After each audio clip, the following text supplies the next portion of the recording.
Welcome back to our daily show. Here's CJ. Let's give a boy a hand. Let's hear it for my baby. You know you gotta understand. 10:39, little bit of change right here on this 22nd day of June. Tom Emery on the line. This is a very fascinating conversation all about the 33rd Illinois Regiment. Tom, thank you so much for joining us in Alton today. How are we doing? Hey, thanks, CJ. Thanks for having me. But how do I top a 7-year-old author? Man, that's a story. I'm telling you what, Amoria is going to be making a name for herself. It was such a treat for us to have her. And then the best part of that, Tom, was figuring out that we're related. That's just too much. That's great. I'm glad to be here, CJ. Thanks for having me. Well, and the pleasure's all mine. I was looking into this a little bit more, the 33rd Illinois, the Teachers Regiment. Now, if you could you give us a brief overview of what the 33rd Illinois was and its relevance? Yeah, absolutely. The 33rd Illinois, the famous Teachers Regiment from Illinois State University, is one of the most famous units that served from Illinois during the Civil War. Its origins come from Illinois State University, as the origins of the unit were trained on the campus of Illinois State. A number of the students at Illinois State, 46 in all, were in the 33rd Illinois. The regiment became known as the Teachers Regiment because Illinois State University, the first public university of higher learning in the state of Illinois, was known for teacher training. That was its original mission. So an awful lot of the people in Company A, particularly of the 33rd, were students and or former future teachers. Wow. And now was that, and to me, was that one of those things, just because I'm trying to kind of connect the dots here, was that due to, in no small part, just with everybody having that, kind of all hands on deck, with the Civil War, or was that something that was their decision that they wanted to do? Well, it's kind of both, CJ. The Civil War is a volunteer war. Men came from all walks of life. At Illinois State, which was known as Illinois State Normal, the first president, Charles Hovey, had suggested that the normal men should get prepared for the call to action. So they started training on their own. Hovey had the image of what he called a schoolmaster's regiment that would feature a lot of the students from Illinois State and other places. And that's really what the origins became. So part of it was how things were at the time, again, being a volunteer war, but also the vision of President Hovey, the first university president, seeing that these men could certainly serve in a strong capacity, which they certainly did.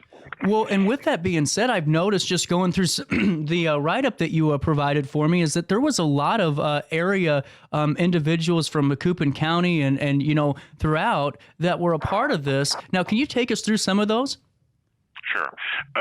While not all these men were enrolled at Illinois State, and not all of them were teachers, because while the regiment has just at Illinois State, it was not completely made up of students. But there were a number of people from Macoupin County. One was a good example was Lucius Rue, a 21-year-old Carnival resident. He was a teacher. He was not enrolled at Illinois State, but he was the first lieutenant of Company G of that regiment.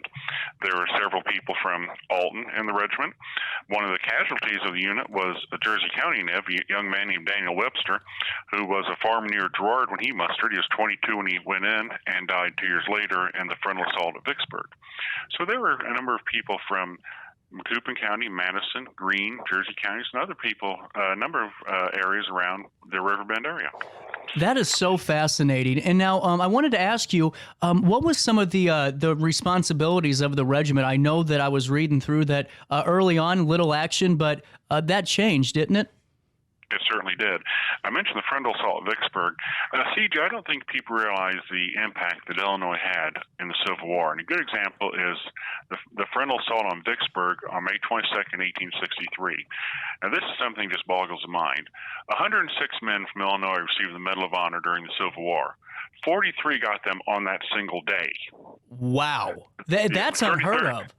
Yeah, it's a tremendous number. The 33rd was one of them. Edward Pike, who later was a member of the school board at Chenoa, Illinois, which is just north of Bloomington, he received the Medal of Honor that day as well. But a year before that, there'd been a little battle called the Battle of Cache River. I'm not sure how you pronounce that. I've heard it both ways.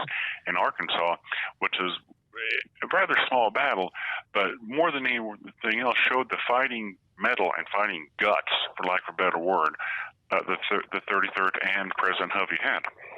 Wow. That's just fascinating. And with that being said, I mean, to think about Illinois' prominence and important role in the Civil War, it's one of those where, when you say that, it's just a light bulb goes off. And it makes me realize just how important and influential this state really was during that time period. And if you could you take me through the siege of Vicksburg and take us through that battle? Absolutely. Vicksburg was the last remaining Confederate stronghold on the Mississippi River. That's why it was important in late 1862, early 1863. Ulysses Grant was commanding general there. The Grant and his armies tried several ways to attack Vicksburg. They made flanking movements, which were brilliant. They were brilliant moves in their own. They tried the frontal assaults on May 19th and particularly May 22nd, 1863. Those failed because the Confederates, just simply put, were so well entrenched. So they sailed into a 47-day siege of Vicksburg, which was finally ended on July 4th, 1863. It's been reported that Vicksburg did not celebrate July 4th again until 1945. Whether that's true or not, I've read different accounts. But again, the probably the greatest state of all the troops there was Illinois. There's a monument on the battlefield at Vicksburg Day, it's called the Illinois Monument. It looks like the Roman Pantheon, which has an engraving of all 36,000, and you heard that right, 36,000 Illinois troops that were in that battle. Among them was the 33rd Illinois, the famous Teachers Regiment. Wow. That is just incredible. And now with that, with all the battles of the war, how many men were a part of this regiment? Most regiments were, if they were at full rank, were usually around 1,000. Okay. There are 46 Illinois state men that predominantly went into Company A. The university actually sent 117 men off to war. They served in different regiments. 10 were killed in Union service. So again, that's part of the lore of the 33rd and the Teachers Regiment. It wasn't just a novelty; those men could fight. Wow. But most of the Illinois state men, the normal men, so they were called that because of the university's name for teacher training, were in Company A of the 33rd. But like I say, there were 117 university men and graduates in service at the time. Wow. And now, Tom, what are your thoughts on why, they were willing to, it seemed like, just volunteer and be ready to go? Was it, is that no small part maybe to, a President Lincoln and his home state, or what do you attribute that to? Because I'm very fascinated by this. Absolutely. The story of Abraham Lincoln, Illinois State, is something I study. It's my favorite research project of all time. I was fortunate enough to work with Carl Casson, who is a lifelong friend here in Illinois and a former board of the Illinois State trustees, board chair of the Illinois State University trustees. In studying this, you realize how much the university respected Lincoln, how much the men of the university and the women too certainly respected Lincoln. Hovey, who was not humble. When you read about Charles Hovey, you would never call him a humble guy, but he drove the men and inspired the men to serve their beloved Union and serve their beloved president. Wow. And I mean, especially at that time, because Tom, you really have great insights on this. What was the reaction to maybe some of the younger individuals about this war? At first, were people willing to jump right in, or did it take some time to see where things were going with this? Most jumped right in because they had no idea what they were getting into. They had no idea the tremendous costs, tremendous casualties. They'd still be at it 3 and 4 years later.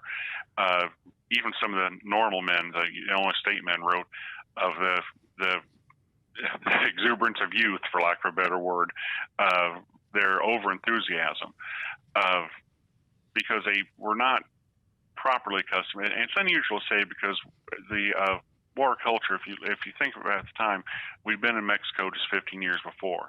Stories of the Revolution, War of 1812, been handed down. Americans are not oblivious to war, but the men still didn't quite grasp what they're getting into, and they all jumped right in. Wow. And now I was reading through some of your material, and I saw that, during all of this with Charles Hovey, Hovey, if I'm pronouncing it right, That's is that he organized this into a quasi-military unit. Now, they converted part of the school to contribute to this training? They used an old brickyard right near the school.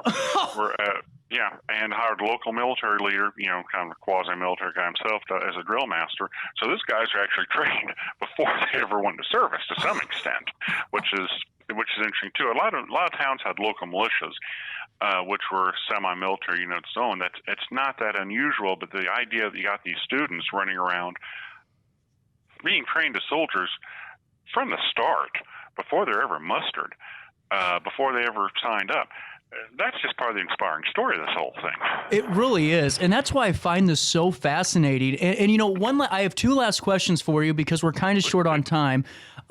With that being said, with Charles Hovey, and this is just my perception, just because I'm not as in depth with history and the research.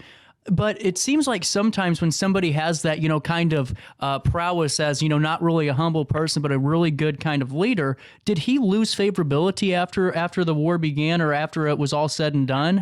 I'm just curious about that. Actually, the men were just so he was so stirring and so inspiring, they just would do anything for him. Wow. Really. He was such a highly respected figure on the campus. The men followed his lead, literally. Wow. And Hovey's in many ways the reason Illinois State survived, because some of the things he did in its early formation, he put his personal finance at risk, put his personal reputation at risk. He's one of the reasons the Illinois State survived. It even made it past his first few years. And I think that kind of reflected on how he was able to rally those men, rally them to service, inspire them in service, and inspire them in battle. And Tom, what's your final takeaway? I wish I could have talked to you longer about this because this is a really great piece. What's your final takeaway on the 33rd Illinois and their importance in our not only just our Illinois history, but our American history as well? They were an outstanding regiment. I think they're one of the interesting and proudest stories we have of the Civil War in Illinois, and that's saying something because we have such a rich history of the war. I think they're a source of pride not only in Illinois State, the Illinois State University, which they certainly remain today. I think it's something we can all be proud of. The idea that as in the volunteer war, common men that were teachers, men who weren't making huge money, that wanted to be in a profession just to help and give back and inspire and help others learn, they would risk themselves, put their own lives at risk for their beloved Union. I think that is one of the great stories of the Civil War in Illinois, hands down. Without a doubt. And Tom, I always appreciate talking with you. Thank you so much for your time, and we'll be talking again soon, I'm sure. Anytime you need me, CJ. Thank you. Thank you. It is 10:52. We'll take a quick break. Luis Noya fills us in on just, how not to get too hopeful about the Cardinals just yet after this.